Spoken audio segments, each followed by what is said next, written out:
பொள்ளாச்சி ரயில் நிலையத்தில் ஹிந்தி எழுத்துக்களை அழித்த திமுகவினர். மத்திய அரசு ஹிந்தியை திணிக்க முயற்சிப்பதாக கூறி போராட்டம். தமிழ்நாட்டில் நாளை மறுநாள் முதல் 4 நாட்களுக்கு மிதமான மழை பெய்ய வாய்ப்பு. சென்னை வானிலை ஆய்வு மையம் கணிப்பு. அண்ணா பல்கலைக்கழக மாணவி பாலியல் வன்கொடுமை வழக்கில் சிறையில் அடைக்கப்பட்டிருக்கும் ஞானசேகரனின் சொகுசு கார் பறிமுதல். 7 வீடுகளில் நகைகளை திருடியதாக வழக்கு பதிவு செய்யப்பட்ட நிலையில் 100 சவரன் நகைகளை கைப்பற்றிய காவல்துறையினர். தாம்பரத்தில் சாலையில் ரகளை செய்த மனநலம் பாதிக்கப்பட்ட முதியவர் அடித்து கொலை. காவல்துறையினர் விசாரித்துக் கொண்டிருந்த போதே அடித்துக் கொன்றவர்களிடம் விசாரணை. ராமேஸ்வரம் மீனவர்கள் 32 பேர் கைது. மன்னார் கடற்பகுதியில் 5 விசைப்படகுகளுடன் சிறைப்பிடித்த இலங்கை கடற்படை. 10,000 கோடி ரூபாய் கொடுத்தாலும் தேசிய கல்விக் கொள்கையை ஏற்க மாட்டோம் என முதலமைச்சர் மு க ஸ்டாலின் உறுதி. சமூக நீதிக்கும் தமிழுக்கும் வேட்டு வைக்கிற கொள்கை என்று காட்டம். 10,000 கோடி ரூபாய் பணம் கிடைக்கும் சொன்னாலும் நாங்கள் கையெழுத்து போட மாட்டோம். அந்த பாவத்தை இந்த முத்துவேல் கருணாநிதி ஸ்டாலின் ஒருபோதும் செய்ய மாட்டான். தேசிய கல்விக் கொள்கை விவகாரத்தில் மக்களை முதலமைச்சர் திசை திருப்புவதாக மத்திய இணையமைச்சர் எல் முருகன் குற்றச்சாட்டு. ஏற்க மாட்டோம் என முதலமைச்சர் கூறுவது ஆணவத்தின் உச்சம் என தமிழிசை சாடல். தருமபுரி கிழக்கு மாவட்ட திமுக செயலாளர் தடங்கம் சுப்பிரமணியம் மாற்றம். புதிய செயலாளராக தர்மசெல்வனை நியமித்து பொதுச் செயலாளர் துரைமுருகன் அறிவிப்பு. தமிழக வெற்றிக் கழகத்தின் ஆண்டு விழாவில் பங்கேற்பவர்களுக்கான நுழைவுச்சீட்டு விநியோகிக்கும் பணி தொடங்கியது. மாவட்ட செயலாளர்களுக்கு நுழைவுச்சீட்டு விநியோகித்த கட்சியின் பொதுச் செயலாளர் ஆனந்த். சென்னையில் வடக்கு மண்டல இணை ஆணையர் அலுவலகத்தில் நிறுத்தி வைக்கப்பட்டிருந்த வாகனங்களை அடித்து நொறுக்கிய நபர். இரவில் வந்து வாகனங்களை சேதப்படுத்திய நபருக்கு வலைவீச்சு. திருவண்ணாமலை மாவட்டம் செங்கம் அருகே லாரியுடன் சரக்கு வேன் மோதி விபத்து. தீப்பிடித்து எரிந்ததில் உள்ளே சிக்கிய ஓட்டுநர் உயிரிழப்பு.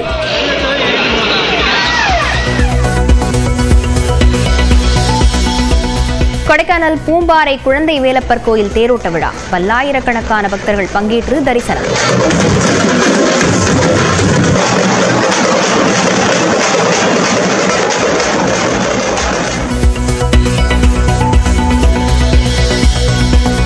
கிருஷ்ணகிரியில் இளம்பெண் கூட்டு பாலியல் வன்கொடுமை வழக்கில் முக்கிய குற்றவாளியின் செல்போனை ஆய்வு செய்ததில் அதிர்ச்சி தகவல்.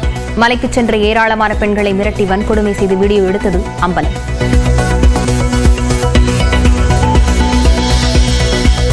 போப் பிரான்சிஸ் உடல்நிலை தொடர்ந்து கவலைக்கிடம். ஆபத்தான நிலையிலிருந்து மீளவில்லை என வாட்டிக்கன் தேவாலயம் விளக்கம்.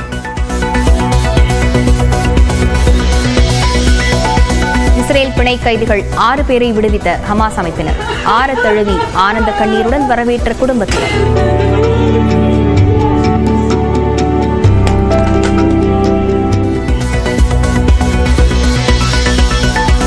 சாம்பியன்ஸ் கோப்பை கிரிக்கெட் தொடரில் இன்று பாகிஸ்தானை எதிர்கொள்கிறது இந்தியா. 2017 இறுதிப் போட்டி தோல்விக்கு இந்தியா பழி தீர்க்குமா என ரசிகர்கள் எதிர்பார்ப்பு. இந்தியா பாகிஸ்தான் கிரிக்கெட் போட்டியின் நேரடி ஒளிபரப்பை சென்னை மக்கள் ராட்சத திரையில் கண்டுகளிக்கலாம். மெரினா பெசன்ட் நகர் கடற்கரையில் பிரத்யேக ஏற்பாடு. கார் ரேஸின் போது மீண்டும் விபத்தில் சிக்கிய நடிகர் அஜித்குமார். ஸ்பெயினில் நடந்த போட்டியில் தலைகீழாக கவிழ்ந்து கார் புரண்ட போதும் காயமின்றி தப்பினார்.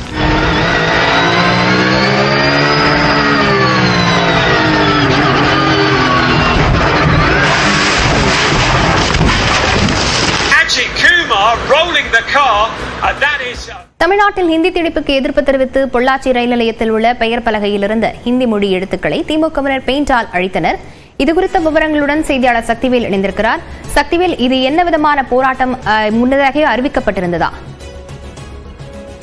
லாவண்யா, அதாவது மத்திய அரசு கொண்டு வந்துள்ள புதிய கல்விக் கொள்கையை அமல்படுத்தாத தமிழக அரசுக்கு நிதி தர முடியாது என்று மத்திய அமைச்சர் தெரிவித்திருந்தார்.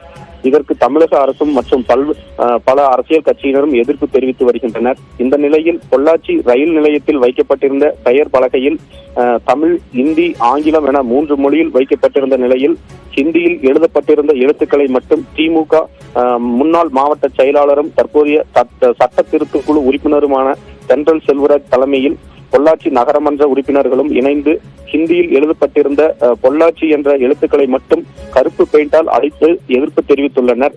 இந்த சம்பவத்தால் பொள்ளாச்சி ரயில் நிலையத்தில் பெரும் பரபரப்பு நிலவி வருகிறது. லாவண்யா. விவரங்களுக்கு நன்றி சக்திவேல்.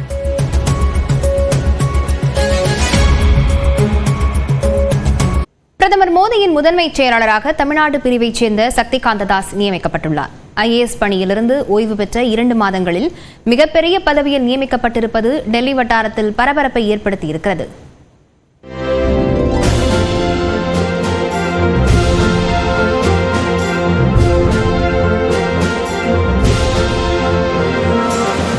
ஒடிசா மாநிலம் புவனேஸ்வரில் 1957ஆம் ஆண்டு பிப்ரவரி மாதம் 26ஆம் தேதி பிறந்தவரான சக்தி காந்ததாஸ் டெல்லியில் உள்ள பிரபல புனித ஸ்டீபன்ஸ் கல்லூரியில் வரலாறு இளங்கலை பயின்றார்.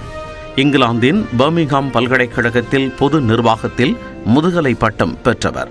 1980ஆம் ஆண்டு IAS தேர்ச்சி பெற்ற அவர் தமிழ்நாடு பிரிவு அதிகாரியாக பணியில் சேர்ந்தார். ஆட்சியராகவும் பின்னர் தொழில்துறை, வருவாய்த்துறை உள்ளிட்ட முக்கிய துறைகளின் செயலாளராகவும் பணியாற்றினார். தமிழ்நாடு பிரிவு அதிகாரியாக இருந்தாலும் பணிக்காலத்தில் பெரும்பகுதி டெல்லியில் முக்கிய பதவிகளிலேயே கழித்தார். கடந்த 2014ஆம் ஆண்டில் மத்திய அரசின் வருவாய்த்துறை செயலாளராக முக்கிய பொறுப்பில் சக்தி காந்ததாஸ் நியமிக்கப்பட்டார். அடுத்த ஆண்டே பொருளாதார விவகாரத்துறை செயலாளராக மிக முக்கிய பதவிக்கு உயர்ந்தார். பின்னர் 2018ஆம் ஆண்டு டிசம்பர் மாதம் 12ஆம் தேதி நாட்டில் நிதித்துறையில் மிக உயர்ந்த பதவிகளுள் ஒன்றான ரிசர்வ் வங்கியின் ஆளுநர் பொறுப்பில் நியமிக்கப்பட்டார். ரிசர்வ் வங்கி வரலாற்றில் ஆளுநராக நியமிக்கப்பட்ட 2வது IAS அதிகாரி சக்தி காந்ததாஸ். ஒருமுறை பணி நீட்டிப்பு பெற்று 6 ஆண்டுகள் பணிபுரிந்து கடந்த 2024ஆம் ஆண்டு டிசம்பரில் IAS பணிகாலம் முடிந்து ஓய்வு பெற்றார். ரிசர்வ் வங்கி வரலாற்றில் மிக நீண்ட காலம் ஆளுநராக இருந்த 2வது நபர் என்ற பெருமைக்கு சொந்தக்காரரானார். எனினும் அடுத்த 2 மாதங்களிலேயே பிரதமரின் 2வது முதன்மை செயலாளராக முக்கிய பொறுப்பில் நியமிக்கப்பட்டிருப்பது டெல்லி வட்டாரங்களில் பல புருவங்களை உயர்த்தியுள்ளது. அதற்கு பின்னணியில் காரணங்கள் இல்லாமல் இல்லை. நாடு இக்கட்டான சூழலை எதிர்கொண்ட கொரோனா தொற்று காலத்தில் ரிசர்வ் வங்கி ஆளுநராக இருந்து திறம்பட நிதி நிர்வாகம் செய்தவர் சக்தி காந்ததாஸ். இது தவிர ரஷ்யா உக்ரைன் போர் தொடங்கி உச்சம் தொட்ட நெருக்கடியான சூழலிலும் RBI ஆளுநராக இருந்தவர். உலகின் 3 மிகச்சிறந்த மத்திய வங்கி தலைவர்களில் ஒருவராக தொடர்ந்து 2 ஆண்டுகளுக்கு அமெரிக்காவின் குளோபல் ஃபைனான்ஸ் இதழால் தேர்வு செய்யப்பட்ட பெருமைக்குரியவர் சக்தி காந்ததாஸ்.